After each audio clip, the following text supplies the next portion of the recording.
জুমার সালাত আদায় করে বের হলাম, হাতের মধ্যে স্মার্টফোনটা নিলাম, ডাটা অন করলাম, সঙ্গে সঙ্গে দেখতে পেলাম বাইতুল মুকাররম মসজিদের মধ্যে বিশাল গন্ডগোল।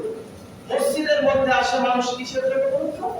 কথা বলে ইবাদত করার জন্য। অথচ সেই যে মসজিদের মধ্যে টু শব্দ করা যাবে না, কথা বলা যাবে না, সেই মসজিদের মধ্যে আমরা দেখতে পাচ্ছি তারা মারামারি রক্তাক্ত অবস্থাতে একজন আরেকজনকে পাল্টা ধাওয়া করতে করতে ওই মসজিদটা রক্তে রঞ্জিত করে ফেলেছে। চিৎকার করো নাউজুবিল্লাহ। হলো কেন? হলো এজন্য যে ওই মসজিদের মধ্যে জাতীয় বাইতুল মুকাররম মসজিদের যিনি খতিব ছিলেন, তিনি ছিলেন সরকারের 5 টাকা গোলাম।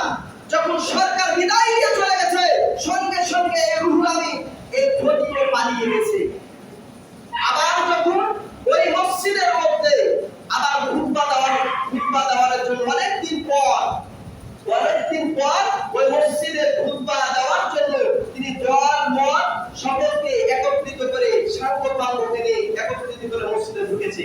ঢোকার পর তাকে নিয়ে বিশাল দেখলাম হয়ে হল্লা, এমনকি এক পর্যায়ে পাল্টা ধাওয়ায় মুসল্লিরা আক্রান্ত হয়ে রক্তাক্ত অবস্থায় পড়ে গেছে। কথা বলে মুসলমান ঠিক কিনা? যারা আপনার ইন্টারনেটে চালান তারা আপনারা দেখতে পেয়েছে। শুধু তাই নয়, আমরা দেখলাম চরমুনার পীর সাহেব। এই চরমুনার পীর সাহেব তিনি কি বলেন জানেন? একজন আলেমের পক্ষে সাফাই গাইলেন। কি সাফাই? তিনি বললেন ফরিদউদ্দিন মাসুদ তিনি আবার তারই হয়, তিনি বিভিন্ন ধরনের তার একবার প্রশংসায় উজ্জ্বল ভাসিয়ে দেওয়ার পর বলছে এই ফরিদউদ্দিন মাসুদকে যদি গ্রেফতার করা হয় তাহলে পরে আমরা থানা ঘেরাও করব। এখন আপনাদেরকে নলেজ দিতে চাই এই ফরিদউদ্দিন মাসুদ আসলে কে?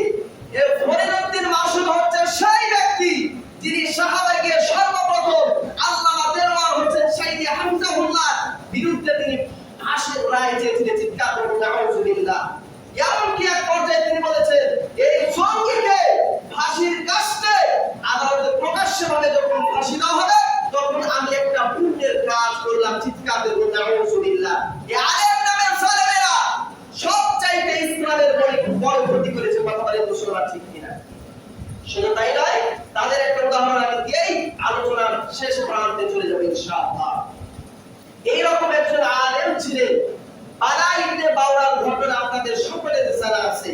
আলা ইবনে বাওর সূরা আরাফের 176 175 নম্বর আয়াত তেলাওয়াত করবেন, তাফসীর ব্যাখ্যা সহ করবেন, তাহলে বিস্তারিত বিবরণ দেওয়া আছে। আমি সংক্ষিপ্ত আকারে বলে দিচ্ছি। আলা ইবনে বাওর এমন একজন ছিলেন তিনি যেটাই দোয়া করতেন সেই দোয়াই আল্লাহ পাক রব্বুল আলামিন কবুল করে নিতেন। জোরে বলেন সুবহানাল্লাহ। এই আলা ইবনে বাওর ইসমে আযম জানতেন, সব কিছু তার ভালো ছিল, তার কাছে সব যেটাই চাইতেন সেটাই আল্লাহ পাক রব্বুল আলামিন কবুল করতেন। এক পর্যায়ে দেখা গেল ওই সময় হযরত মুসা আলাইহিস সালাম এর বাহিনী তাদের ওই জাব্বার গোত্রের সঙ্গে একটা যুদ্ধ যখন দামামা বেঁচে উঠল, এই যুদ্ধের মধ্যে দামামা বেঁচে উঠল, তখন ওই কওমেরা গিয়ে বালাইতে বাউলের কাছে গিয়ে বললেন আপনি আমাদের জন্য একটু দোয়া করুন। কারণ মুসা আলাইহিস সালামের সম্প্রদায় যে শক্তিশালী সম্প্রদায়, তাদেরকে প্রতিহত করার জন্য আমাদের কোনো অস্ত্র, আমাদের কোনো কাজ হবে না। এজন্য আপনি যদি দোয়া করেন তাহলে অবশ্যই এটা কাজে আসবে। তিনি এবার বালাইতে বাউল তিনি বললেন না আমি এটা করতে পারি না, কারণ হচ্ছে যে স্বয়ং নবী হযরত মুসা আলাইহিস সালাম আল্লাহ তাআলার নবী, তার বিরুদ্ধে আমি দোয়া করতে পারবো না। এক পর্যায়ে তার কওমের লোকেরা তাকে এক বস্তা রুটি প্রদান করল। তখন এই মোল্লা, এই আলেম নামে জালেম, এই মুস্তাবাদুদ দাওয়াত, এই হচ্ছে বালাইতে বাওরা, তার জীবন পাটা একবারে লাগাইতে মাথারে আমার এতগুলো সম্পদ ছাড়া হাত ছাড়া করবো না, এটা কখনো করা যাবে না। সঙ্গে সঙ্গে তিনি এবার মুসা আলাইহিস সালামের জাতির জন্য তাদের বিরুদ্ধে বদদোয়া শুরু করলো। কি আছে বলে বলুন তো?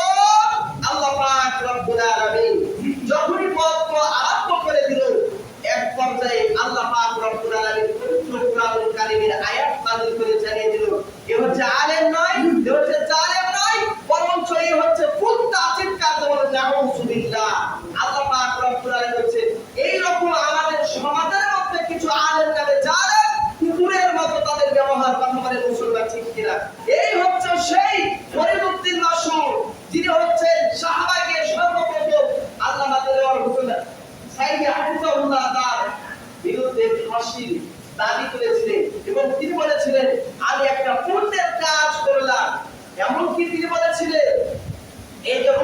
জিহাদি জাতীয় বাইতুল মুকাররমের মসজিদে তিনি খতিব, তিনি বলেছিলেন এই যে আমাদের সরকার মাননীয় প্রধানমন্ত্রী শেখ হাসিনা তিনি হচ্ছে কওমি অঙ্গনের জননী, চিৎকার করে নাউজুবিল্লাহ।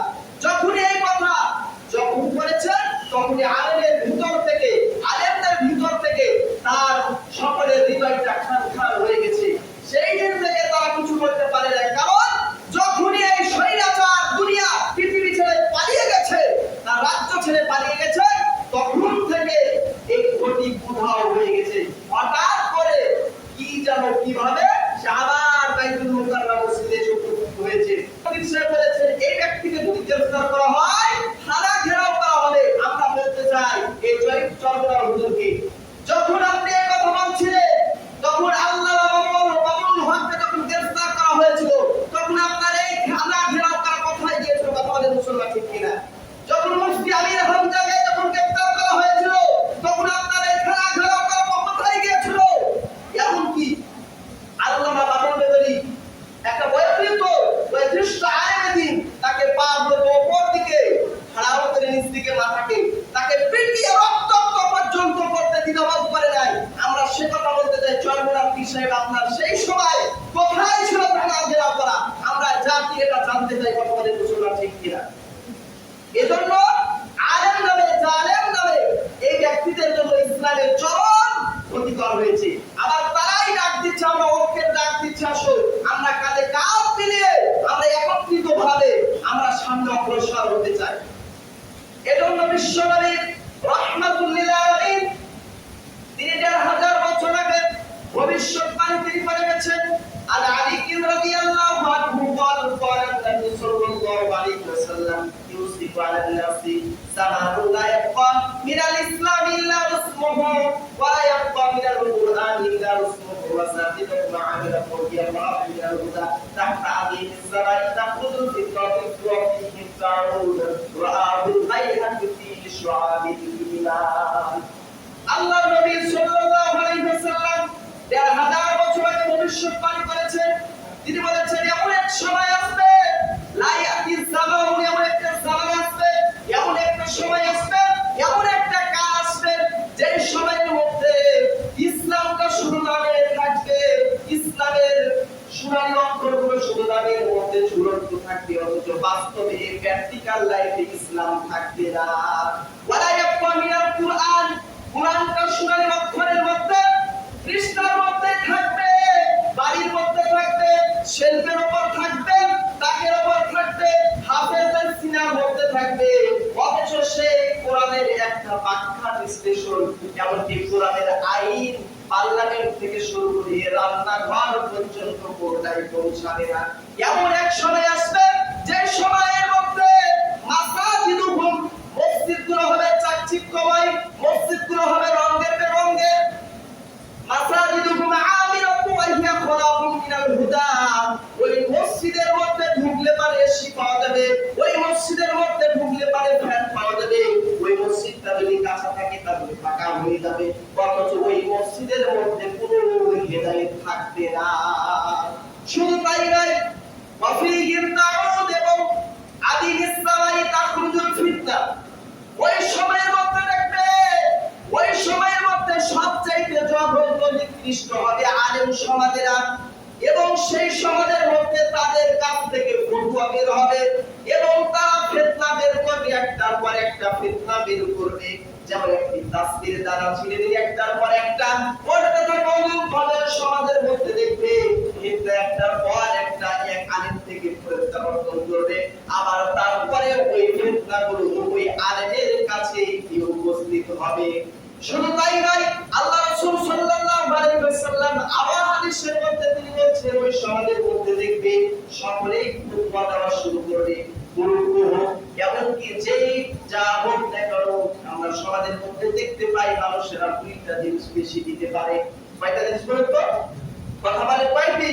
দুইটা জিনিস দেখবে সমাজের মানুষেরা দিতে ভালোবাসে বা দিতে বেশি ভালোবাসে। তার এক নাম্বার হচ্ছে দেখবে যখন আপনার অসুখ হবে, আপনার যখন অসুখ হবে আপনি যদি কারোর সামনে বলেন তখন মানুষেরা প্রেসক্রিপশন দিতে ভালো পাবে। ভাই আপনি এই ওষুধটা খাইলে ভালো হবে, ভাই আপনি এই কাজটা করেন তো ভালো হবে, ভাই আপনি এটা করেন তো ভালো হবে। এক সমাজের মানুষেরা ফতোয়া দেওয়া ভালো পারবে, কি পারবে বলুন তো? ফতোয়া দিতে ভালো পারবে, অথচ তার কোনো যোগ্যতাই নাই, অথচ সে ফতোয়া দেওয়া শুরু করবে। আর আল্লাহ রাসূল সাল্লাল্লাহু আলাইহি ওয়াসাল্লাম সেই জামানা আমাদের এখনো আসতে মনে হয় এখনো 40 বছর, দেখতে পারেন 40 বছর আছে না এসে গেছে? এসে গেছে।